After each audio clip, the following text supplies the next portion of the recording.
my Christmas season doesn't start until I hear Melissa sing that. So now I am truly in the Christmas spirit.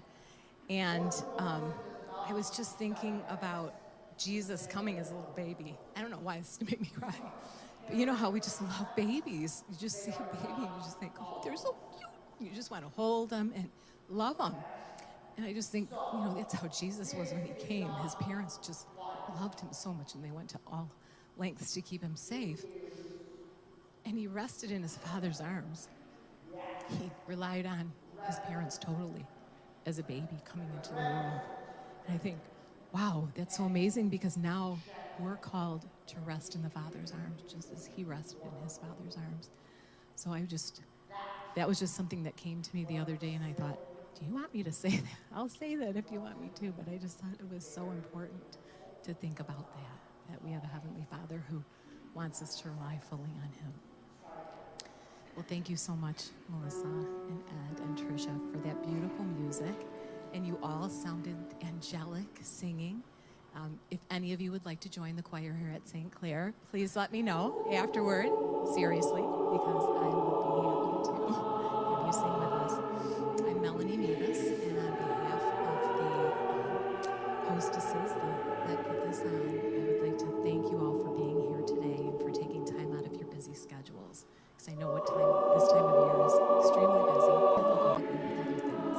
So thank you for being here, and we hope that this ministers to your heart this morning.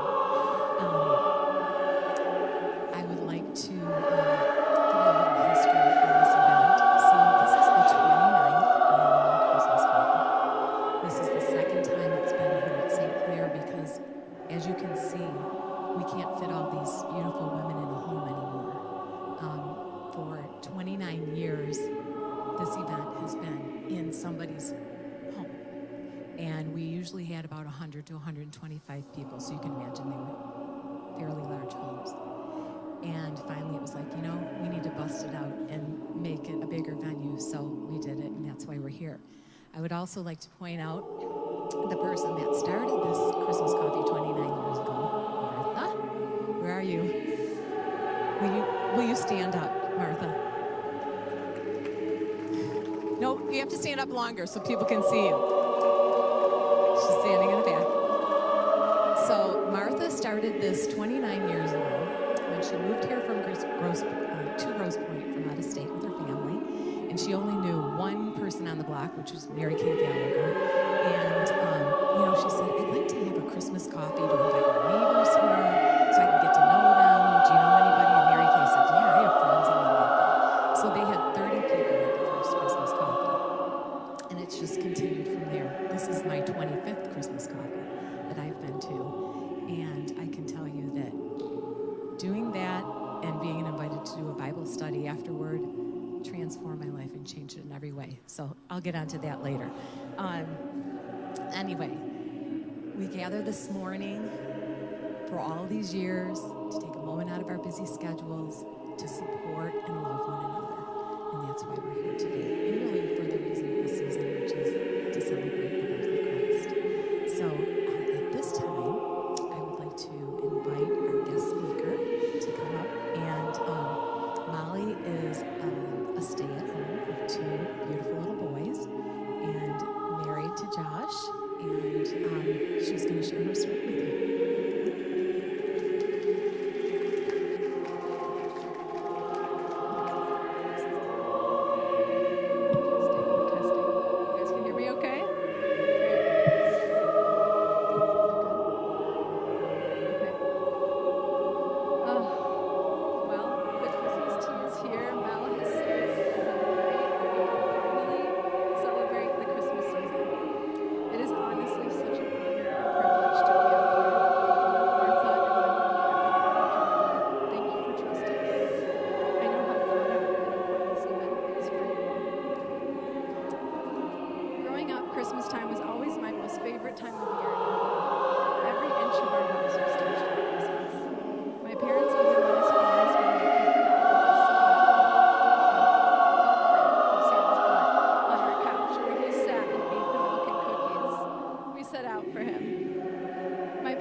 which is just an example of how important it was to them to create a loving atmosphere filled with comfort and joy. In my now adult years, Christmas has become a time for me to take stock and remember what God has done for my family and I, and I'd love to share that with you. My story is filled with trials and sufferings, blessings and revelations, and the pursuit of love from a Heavenly Father who runs after me to show me His heart. My brother Davis and I grew up in a very stable home life. We are a very tight-knit family, even with my extended family. We all just really loved being together. We attended the church my parents got married in for a number of years until my mom felt like she wasn't feeling fed in the way that she wanted. Somewhere around 3rd grade, we started going to a new church, which is where I got involved in the youth program. This was a clear point in my life where I could tell that my mom had made a decision to follow God. My dad was supportive, but hadn't committed his life to Christ yet. My mom got really involved with the church, putting herself on the wildlife planning committee because my brother was in middle school at the time, and even started hosting wildlife at our house. But I was still too young to participate, so every Wednesday night I would find myself in the basement stairs missing out on all the fun. This is where the anticipation really started to grow for me. There was one day when my mom said I couldn't hug her for a while, and I noticed that she started to wear wigs. I remember thinking it was a little strange, but went on about my childhood life. I would learn later why my parents sheltered my brother and I, as we were so young and they didn't want us to worry. So life went on. We got involved in a Sunday night Bible study as a family, and God seemed to be becoming a big part of our lives. My dad, then in his early 40s, said yes to Jesus and started his journey into being one of the most godly men I knew. My parents together started building a foundation of Christ at the center. At such a young age, I didn't quite understand their total dependence on it. As I learned later as a teenager, my mom had been going through breast cancer. But it was evident that there was an importance and priority to their faith that was very clearly changing their lives. Many years later, I remember noticing once again something different about my mom. This time it was a horrible cough that she had chalked up to a cold, and I would catch her sleeping a lot. I remembered being worried for the first time in my life. It all happened so quickly. What seemed like the next day, my mom and dad went to the doctor, and little did I know my mom would never be home again. I remember wishing so badly to be with her. I knew something was wrong. Little time had passed before my dad called a family meeting. I came home from a friend's house, and my entire family was there waiting. My dad arrived shortly after from the hospital, and it was then that he told us that my mom's cancer had come back and the prognosis was not good. I was 14 at the time and couldn't really make sense of my emotions. Denial became a safe place for me, but it was my family and my friends around me that kept pointing me to Jesus. One day at my friend's house, out of nowhere, I had what I now know was my first anxiety attack. I was flooded with the fear of losing my mom. So I ran to my bike and rode home as fast as I could, trying to see through the tears streaming down my face. My dad was there to meet me, and he sat me down on the couch and opened up the Bible. In that moment, my dad was teaching me the most important lessons that I was going to be hearing for the rest of my life. This is how you deal with trials. This is where you will find peace and hope for the future. Long story short, after that, it's hard to recall at that time. I remember feeling an emptiness in my life this morning. But I remember thinking, wow, something I held so dear to me, the most important person in my life, just went to me. But I knew that I was going to be a part of the relationship with God. Even though I was so young and didn't quite understand, I saw her life change, and I witnessed the people she took under her wing, turning them towards Jesus. That witnessing embedded deep in my soul even as a young girl. and is what carried me and still carries me to this day. I've learned that the impact of a mother walking with Jesus is so extremely profound for her kids to experience, no matter their age. It is the compass that kept me going in the right direction. My dad struggled after my mom passed. He had a hard time being in the house after he got my brother and I off to school. So he would take his work to Starbucks, meet a friend for an exercise class, and spend his time seeking counsel. Like my dad, friends for me also became a welcome distraction and brought me so much comfort. The bonds that were formed at this time were without question a gift from God. For all three of us, the foundations of lifelong friendships were forged in this difficult time. Shortly after my mom died, my freshman year of high school began, and my friends and I got plugged into Young Life. It couldn't have been more timely. My leaders, Mary Keelan Streets, Kelsey Jenny, who's here supporting me still, and Sherry O'Donnell took a hold of me and became some of my closest friends. Spiritually, high school was a lot of one foot in, one foot out for me. I would go to parties, maybe choose the wrong boyfriend, and disobey my parents. But at Young Life, I was continually met with loving arms that would look at me free of judgment and shame. But leaders that saw my pain stuck by me and spoke such truth into me, guiding me and supporting me along the way, which I'm so deeply grateful for. I went to 2 different Young Life camps that were such pivotal moments in my relationship with Jesus. I will never forget the summer we went to Rockbridge, where I remember intimately meeting Jesus for the first time.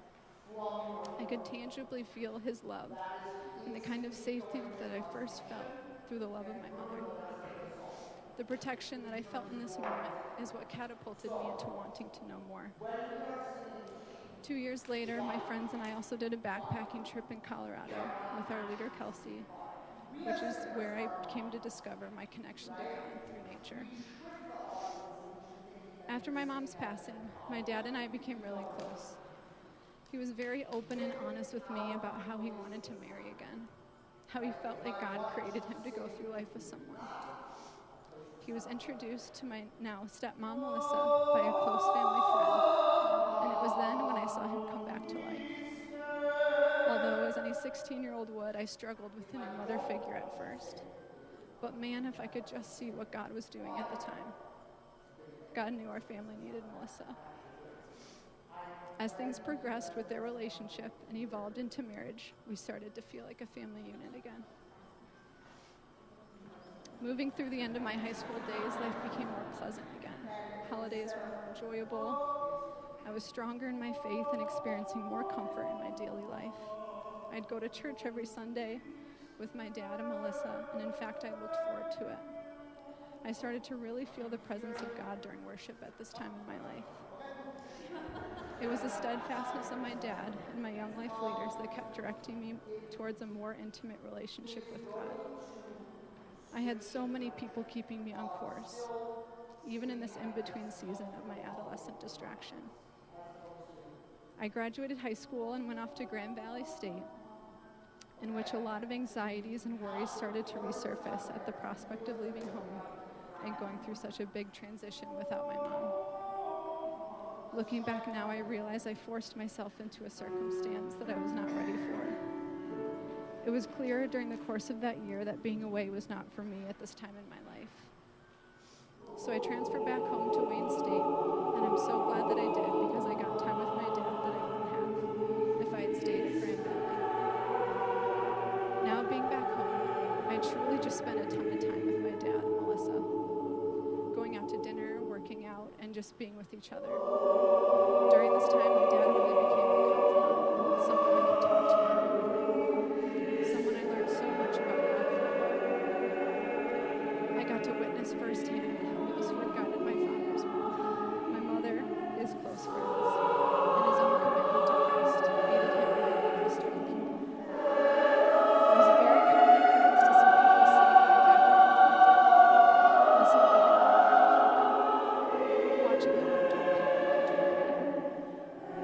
It was truly my dad's example that fanned the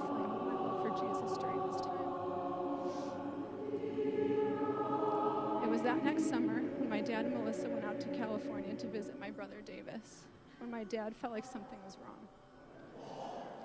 So when he got back, he got some blood work done, and that was the beginning of him finding out that he had myelofibrosis.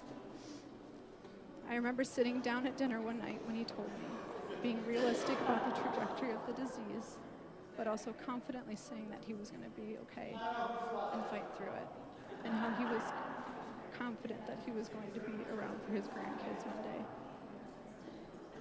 I remember feeling scared, but also riding on my dad's confidence that he would make it through. So as the year went on, he was in and out of blood transfusions until the disease progressed enough where the transfusions were getting very frequent. My dad also started to have a lot of complications that are forever seared in my mind.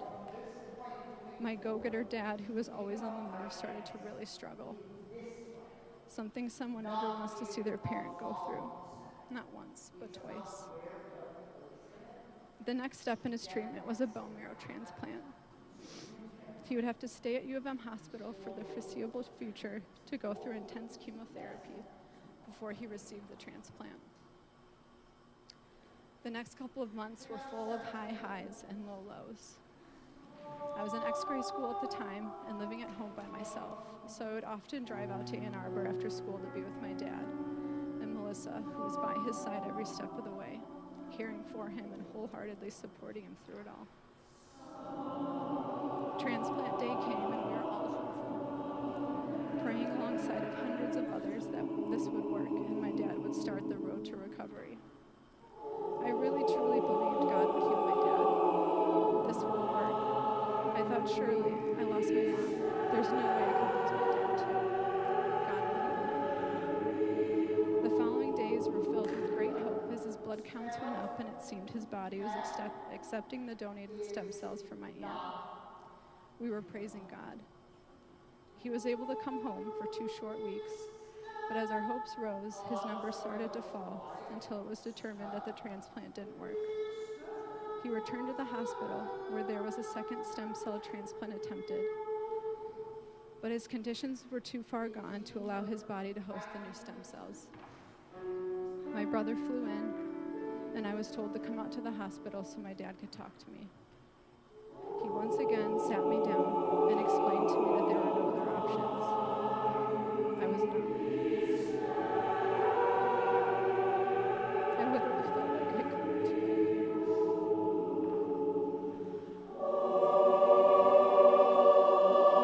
It took me days to process the thought that my mom was here. I remember thinking, God, where are you?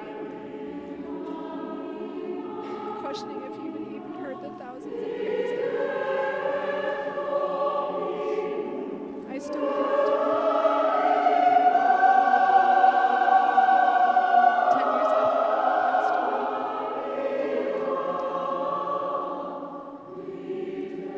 the following days I can't quite remember, honestly. All I knew that both of my parents left this residue of their love for Christ that continued to seep into my soul for the following years, and still does to this day. It became a lifeline that I desperately hung on to, just like a compass, telling me which way to go when I had no idea where to turn.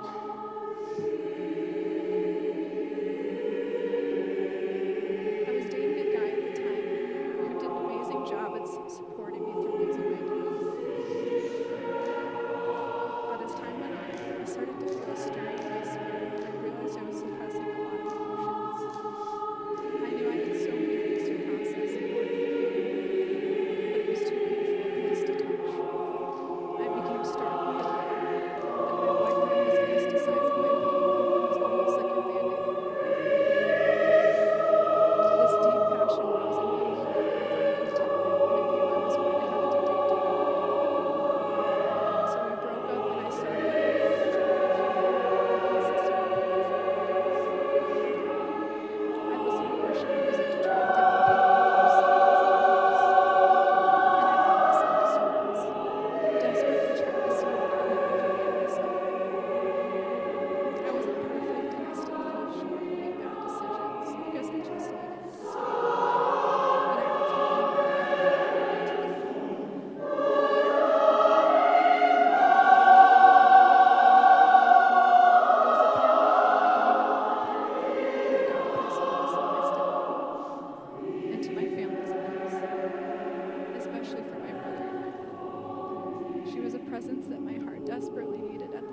come home to and grieve with. I'm forever grateful.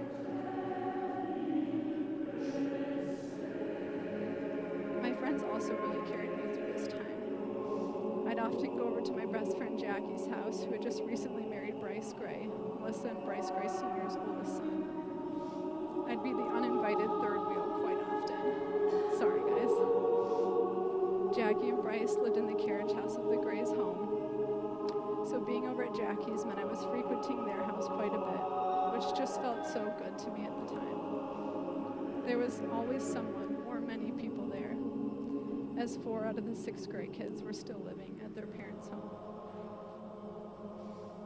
As I started to become a regular, I also started to meet with Mel for healing prayer to help me really work through my past and my losses in pursuit of a better relationship with Jesus.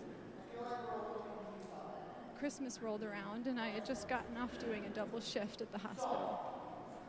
I remember Jackie texting me right as I sat down on the couch and asked if I'd come take their family picture for the Grays' Christmas card. Little did I know the family had other plans in mind. I honestly didn't want to go. I was so tired, but I felt the prompting and went. After my photography duties were over, they very slyly invited me to dinner with them, and much to my surprise, there was an empty seat waiting for me right next to Bryce's brother, Josh. It quickly became apparent that the family was trying to set me up. Well, it worked. Josh asked me out on a date a couple days later, which went great. We decided to start seeing each other, but we also knew we were both at a point in our lives, in our spiritual journeys, where we were dating to marry. I really had to sit with God for this one. Josh was the whole package, truly everything I had hoped and prayed for. But I knew he was about to start the process of becoming a Navy SEAL, in which he made real clear what that would look like. And I was fearful and wasn't sure if I could handle more potential loss in my life. But as we continued to pray, together and separately, I just began to feel more excitement than fear. So I just put one foot in front of the other, trying to follow God's lead. 10.5 months later, we were married. My lonely nights praying for a God-fearing husband and a family of my own to make me whole again resulted into me marrying into a family where you most assuredly are never alone. My best friend Jackie becoming my sister-in-law, and a husband who instantly reminded me of my dad, points me to Jesus and so readily lays his life down to follow God. This, my friends, is the true redemption of Jesus.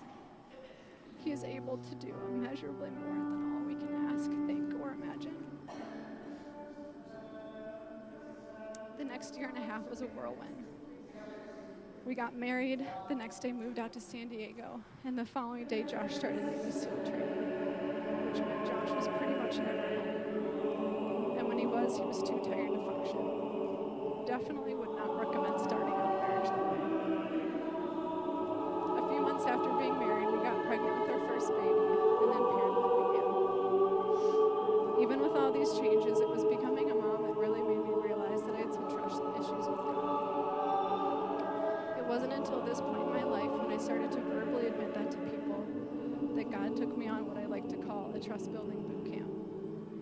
While my husband was going through arguably the toughest training in the world, I was also going through a bit of my own reckoning. Of course, with a new baby comes let's be honest, a lot of sleep deprivation. As I found myself trying to mature my baby into a better sleeper, my time awake at night with him had become a time that the Lord really took advantage of to teach me about the heart of a father. For example, when Boone would cry at night, as hard as it was, I wouldn't run to his room the second he started crying. I would wait in hopes that he would learn how to put himself back to sleep. But as I'm waiting, I'm always there. I'm always listening. There is never a time I don't hear my son's cry.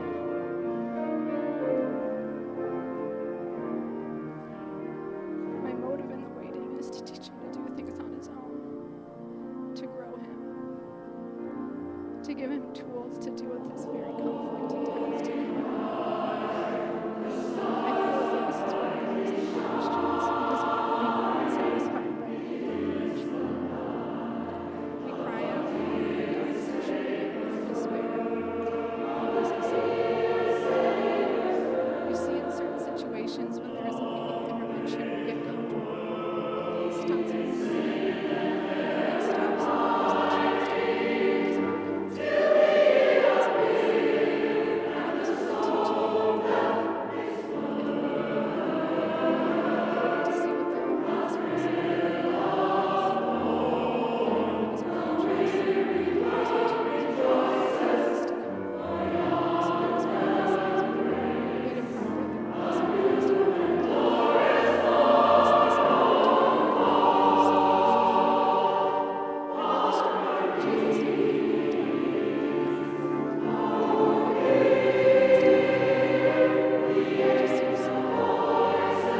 houses out in town as well, just in case. We found something that we liked and put an offer in. That same day, only a few hours later, we got a call from Base Housing saying they had a house available for us. It was such a pivot from God. He knew exactly what we needed and what I was going to need in the next coming years with yet another deployment in the future. It ended up being the biggest blessing for us, an instant community who so readily wrapped their arms around you in good times and in bad. Friends that became family, dropping off bottles of wine on your front porch because they knew how hard solo parenting was, and a budding Christian community with a running women's Bible study just a couple doors down from us. God knew exactly what he was doing. So when we got the call from military housing, since we were already living in the area, we decided to drive by to see what this house looked like that they were offering us. And wouldn't you know it, there was an enormous lace-top hydrangea spilling over the front porch. The only one in the neighborhood. It was meant to be. I promptly started taking care of it as if it were my own after we officially moved in. About a year later, I was outside with the boys when an unfamiliar car drives slowly by. It comes to a stop right in front of me, and an older man asked if I had lived there. He said he had lived in our house a number of years ago for almost 7 years. He began to share all of his memories that he had there with his family and the different things they would do. And then proceeds to say, unprompted by me, that his wife planted that lace-top hydrangea out front 14 years ago. It was almost like God sent him as a messenger to me. Because after he left, it was then that I realized the magnitude of God's love. God knew my path 14 years ago. I had never spoken of this hydrangea, so it was proof that God does know my thoughts. My days are written in his book.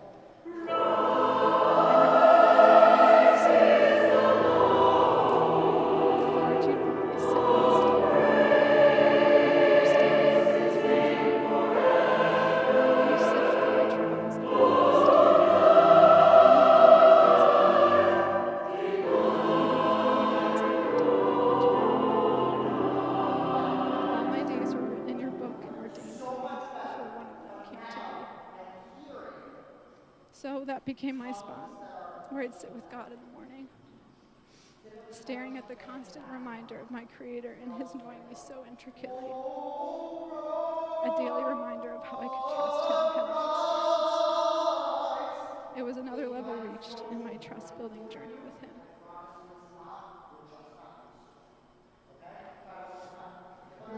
The year Josh got back from deployment was the hardest year of our marriage. It was quite frankly the first literally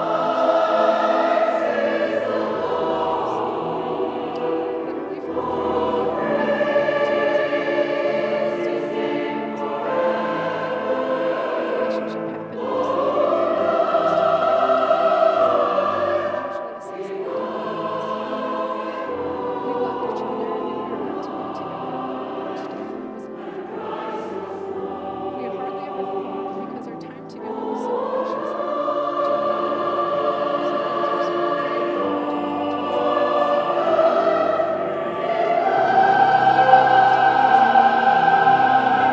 So that he could be around. And because he was around, we finally had time to figure each other out. We had time to fight, to learn what makes each other tick, what makes us feel seen and valued. Prior to this time,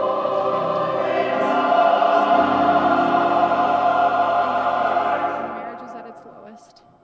And in the midst of the turmoil, I got pregnant and ended up having a very prolonged miscarriage that left me extremely anemic and ended in intimacy. It felt like my world was falling apart. I remember going for a walk one day and pleading with God, Lord, I know that there will be trials. I know that there will be suffering, but could you please just decrease the intensity of it?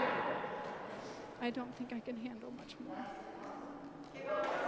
In all of this, I remember sitting down and telling Josh that I felt like we really needed to consider being back with family.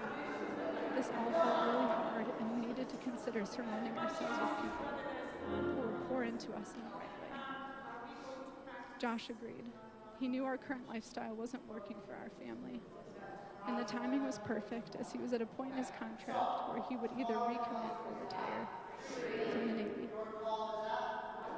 Josh and I prayed constantly on what God wanted us to do. Joshua had worked so hard to get to where he was at, and I knew this had to be a decision both of us were comfortable with. So over the course of several months, we really leaned into God as a couple, just trying to let his will be done. I ultimately knew that I could continue on living this military life if we were confident that that's where God wanted us. But after a lot of processing and praying, Josh and I came to the decision to leave the military and create a more stable environment for our family. So just a few months later, we scheduled our move back to Michigan, back to where our hearts needed to be. It's been 14 months of living here now, and it has filled our hearts and our kids' hearts more than we could have ever expected. So where am I now? I still struggle with the fear of suffering. But when I remember what God has done in my life thus far, I'm reminded that despite the immense pain and suffering, I am a daughter of a God that chases after me. It is through him and the prayers that my parents said over me that make it possible for me to stand before you today and glorify God. He is a redemptive God. So in this season of Advent, I pray that this year we can really lean into what Advent is all about. The waiting. The waiting with great anticipation and excitement of the coming Lord and the arrival of good things to come. He is a God of hope. My life is a perfect example of that. Thank you.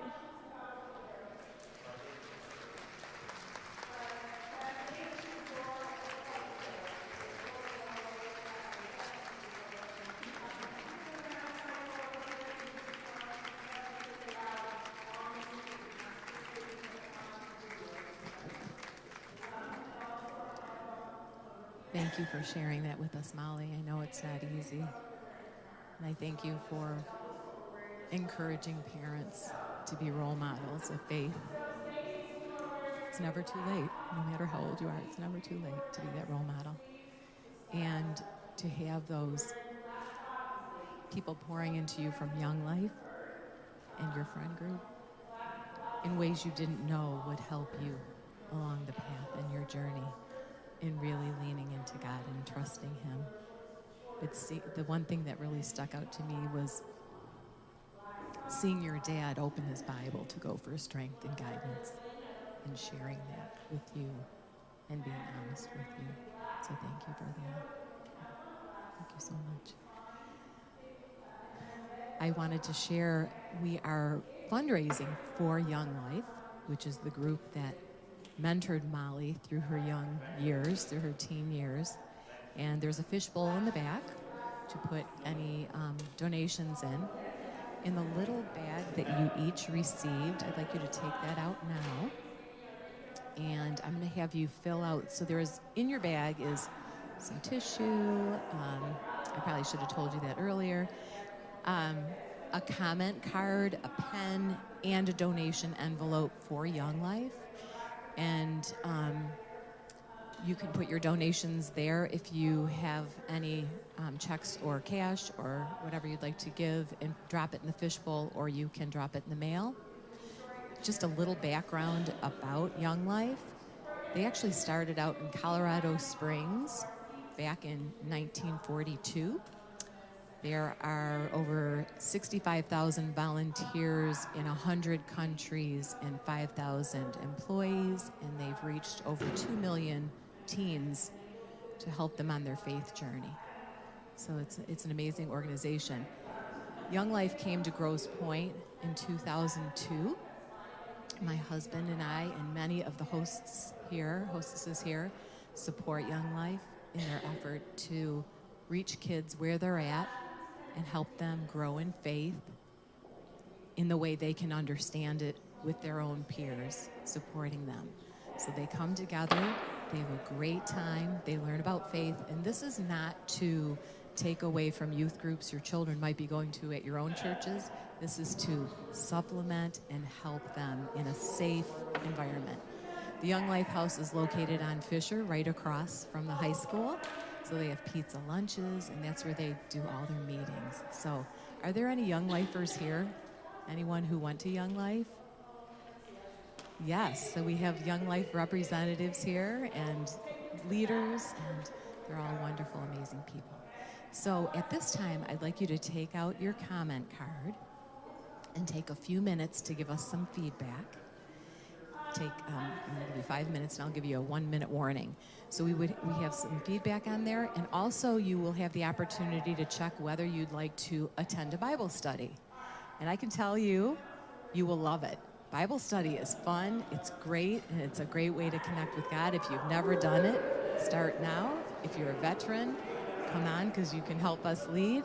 And the leaders will be from this group, and the group that comes together every year to have a Bible study is from this group. So you are the only women that would be there. So we would love to have all of you at Bible study this year. We will let you know what the date is and where it will be. It might be in someone's house. And we'll let you know what the study is. And it's a great way to grow in fellowship with one another and to grow in a deeper relationship with God. So at this time, please take a few minutes to fill out the comment card and check the box whether you'd like information about future studies. We are not going to pester you. We will simply give you the information. And if you come, great. And if you change your mind, that's okay too. But we would love to have you with us. So let's take 5 minutes to do that, and I will give you the prompt at a minute. And at that time, I will need the hostesses to gather the comment cards once the ladies are done. So in 5 minutes, we'll have you go up and down the rows to gather them. Okay, hostesses? Thank you.